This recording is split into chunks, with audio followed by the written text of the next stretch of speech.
अस्सलाम वालेकुम फ्रेंड्स, कैसे हैं आप। उम्मीद करती हूँ सब खैरियत से होंगे। और आज मैं आपको अपडेट दे रही हूँ बायोएंजाइम और जो मेरा बनाना फर्टिलाइज़र था उसका। ये बनाना फर्टिलाइज़र है मेरा।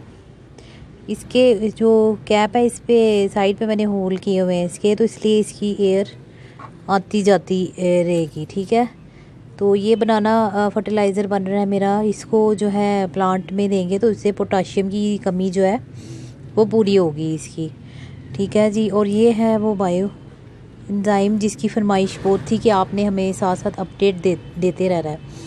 आपने ये देखें, वही बायो एंजाइम है जो मैंने आपके साथ बनाया था। 2 चम्मच दही और 2 चम्मच गुड़ डाल के, और 7 छिलके हैं अनार के, और पानी, और मैंने कुछ भी नहीं डाला इसमें। और देखें कलर चेक करें आप इसका, ये वही बॉटल है। तो इसको मैं रोज़ ऐसे हिला के, और इसकी जो है शाम के टाइम जो है ना, जब पानी देने आती हूँ तो इसकी कैप खोल के, तो फिर इसमें जो गैसेस जमा होती हैं वो निकाल देती हूँ। तो ये रोज़ मैं ऐसे ही करती हूँ, और 1 महीने तक इसने ऐसे ही रहना है, और आपने भी इसको ऐसे ही करना है। आप भी मेरे साथ बनाएं।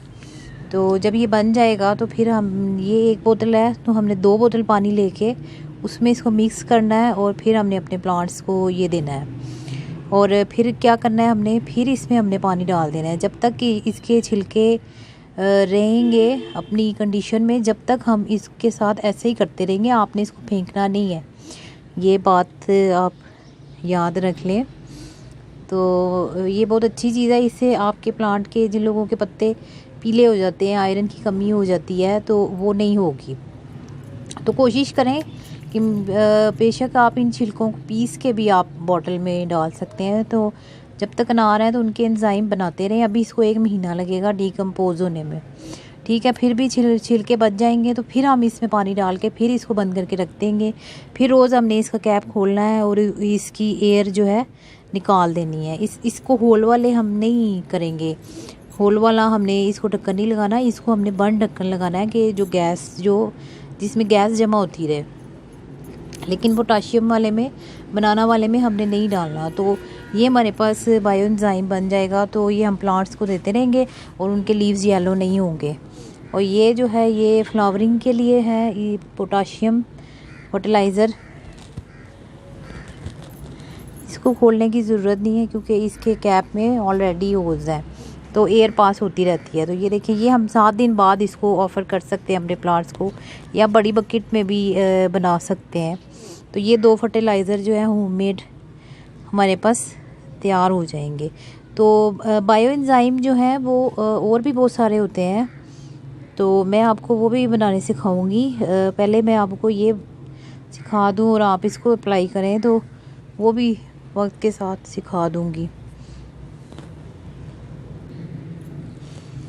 गार्डनिंग में ऑर्गेनिक और भी बहुत सारी टिप्स होती हैं। तो आज मैं बैठी हुई थी तो शॉपिंग के साथ मैंने सोचा 1-2 वीडियो एक साथ ही शूट कर लूँ, क्योंकि बार बार टाइम निकालना जो है ना ज़रा मुश्किल हो जाता है।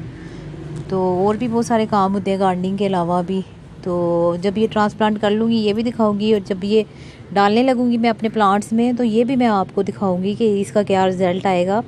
और एक प्लांट है मेरा जिसके लीव्स येलो है, मैं उस पर आपको इसका एक्सपीरियंस करके दिखाऊंगी।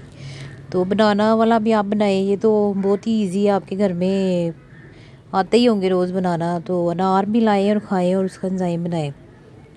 बस ये दोनों चीज़ों का अपडेट देना था मैंने। तो यहाँ से आपने 2 इंच जो है ना बोतल इसकी खाली रखनी है, क्योंकि इसमें थोड़ी गैस जमा होगी। तो ये ना हो कि बोतल जो है क्रैक हो जाए या कोई और मसला हो। तो बस 2 इंच इधर से खाली रखनी है, और छिलके डाल के और पानी और दही डाल के जो है, मैं इसका लिंक, बायो एंजाइम का लिंक डिस्क्रिप्शन बॉक्स में छोड़ दूँगी, तो आप देख लीजिएगा। तो अगर आपके पास भी कोई अच्छा एक्सपेरिमेंट आपने किया है तो वो भी ज़रूर शेयर कीजिएगा। तो ठीक है, अब इजाज़त दीजिए तैयबा को, फिर मुलाकात होगी किसी नए टॉपिक पे। तो जब तक के लिए अल्लाह हाफिज़।